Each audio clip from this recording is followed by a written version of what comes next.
Today is a very momentous occasion for your boy. You know how much this thing costs? This thing costs like $700 for shipping, something like that. And they lowered the price to $500. So I felt kind of screwed, but fuck it, it's here. This thing has been the bane of me being broke as fuck in college, but it's all worth it. So this thing, I'm about to cut myself here, is like a Blue Ham Rays Nordic Curl, back extension, QL raise, hip thrust, fuck, all in one thing. So I'm hyped to get this thing. I think it'll be worth the money. And the reason I got it really was just because, like, ever since my back injury a year and a half ago, any like hip hinge type movement really aggravates it. So I haven't really been able to conventionally work my hamstrings without this shit flaring up bad and giving me like debilitating intense pain for days on end. So like I can't really do like, I used to like good mornings, I used to love RDLs. I can't do those. I can do kettlebell swings. I don't really do them a lot though, because my form kind of wavers here and there. Like my glutes will just be on or off depending on the day. But I haven't been able to work my hamstrings, so the fact that this has a GHD, a Nordic Curl, a back extension, oh I forgot to mention it has fucking, what is it called? The reverse hypers. I used to love those, man. They got these too, so I think I really don't have a great balance between my hamstrings and my quads. Because I really I work my quads a lot and haven't really been able to efficiently work my hamstrings nearly as much. Like the ratio is like it's off. So I think this thing will definitely remedy that issue, and I'll be able to have a good balance again. Where the fuck are these things made on that? If you don't have a good balance between your quads and your hams, at least become very like anterior chain dominant, which you don't really want. It can lead to a cascade of like a bunch of other issues. Anterior pelvic tilt for one, which I used to suffer from a lot. And you need that. I mean, the posterior chain is it's the powerhouse in the human body. Like all the power, all the athletic power that you can think about, sprinting, jumping, in case of my sport, throwing round kicks, and even just throwing punches. I mean, punches really come from just the ground type. It's a whole other thing, but the posterior chain is it's where everything comes from. Everything comes from you can think of athletically. So, like a thing like this is worth the money, even though it fucking ate my paycheck out. Dude, I don't even know, I'm yapping right now, but I don't even know like how I'm gonna get this bitch up. I need scissors. Got a screwdriver right now, she ain't working. But anyway, it's been a while since I made one of these videos, but what I really want to talk about, I'm just making sure my ass isn't fucking on screen right now as I'm bending over to pick up this pair of scissors, if there even is one here, is, oh, here we go, switchblade stuff. It's like the benefit of like being injured, you know what I mean? I know that fucking sounds stupid on paper, but like, I was just talking about my back injury a year and a half ago that like I still didn't really know. I haven't gotten an MRI yet. I don't know like what is actually wrong with me, and I've just been guessing, and I've been to several PTs and chiros, and they've also been guessing. Like I haven't ascertained or got a scientifically like doctor approved assessment of what is wrong with me, which is kind of stupid because it's been a year and a half. And it's been depressing, dude, because I haven't been able to do, like, I can still lift obviously, but I haven't been able to do like what I really love, like squatting heavy, deadlifting heavy, doing cleans. Like I can't really do barbell movements these days, lower body barbell movements anyway. And like lower body barbell movements, like the ones I just listed, are really like what I derive the most joy and enjoyment from in lifting. You know what I mean? So like obviously I've still been training. Otherwise I wouldn't fucking have this thing right here. But it's just like it hasn't been like, what am I doing? It hasn't been like my senior year of high school when I ran super squats in deep water. Like that was like my peak like enjoyment of lifting, I feel like. You know what I mean? Like, but at the same time, like as I ran those super intense programs, like that was kind of my goal, was just like find like the most intense programs just like online and do them. Cause that's what's fun to me, is just like, I don't want to sound corny, but just like putting my body through progressively more difficult shit and just kind of like training your mind at the same time. Cause that's really what I find the most fun about training, is the mental aspect, just like doing really fucking hard shit and then just being like, yeah, I did that. You know what I mean? And I've still been able to do that, of course. But I miss front squatting, I miss deadlifting, and it's depressing. It really is depressing. But like, there we go, fucking finally. Oh shit. The thing is, like the thing that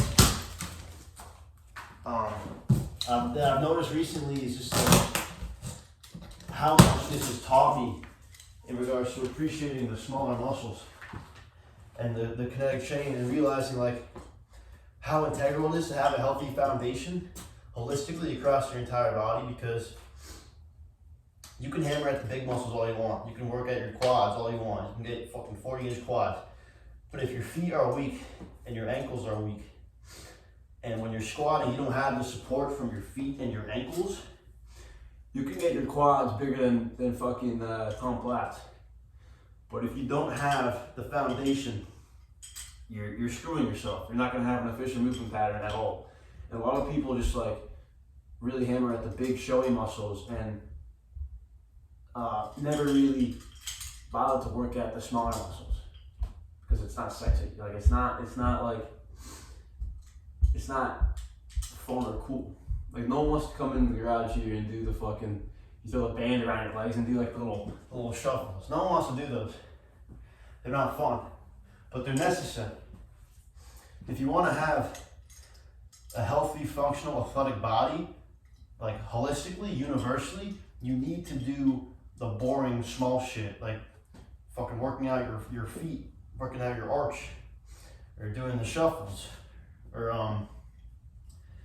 doing like single leg glute bridges here to address like maybe hip imbalances or whatnot. Like that's the really important shit that people don't do, and I never did it myself until I realized how important it is. Because that's how I think I got injured in the first place. Was, I mean, genetically I've always had flat feet, right? So this was like an epiphany I had recently. Is just like, I think that maybe I have a weak arch. Well, both my arches are kind of weak, but I have a weaker arch on this side, which kind of led to some dysfunction up the chain. And so when I was squat heavy, I had an inefficient movement pattern. And like after a while, something's got to give in the body. The body's going to give eventually.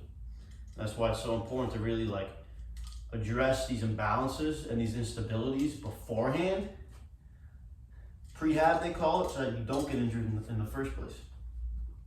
Or you'll end up like me, who hasn't been able to fucking do what he loves really for a year and a half now. Not to be depressing, it's just the truth. And as much as it sucks, it makes me wonder, like, if I never got injured, would I ever have really realized how important doing the small shit is? You know what I mean? Like, maybe I would have, but at the same time, like when you're injured, it kind of creates a sense of urgency to get better and go back to doing what you love. You know what I mean? Because when I wasn't injured, when I was able to do all this shit, all I really worried about, my own concern, was just doing that shit and never really addressing the inefficiencies that I had that potentially could have injured me down the road, which they did. Because you don't really think about that at the time until you actually do get injured, and then you start to realize maybe I should start addressing the weaker areas in my body too that aren't directly related to what's injured right now.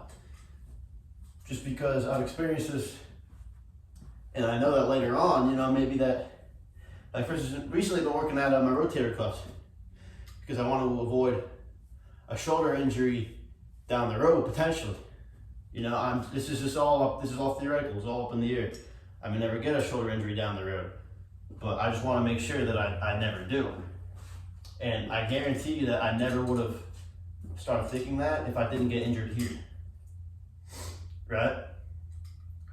So, obviously it sucks that I can't really do what I love. You know what I mean?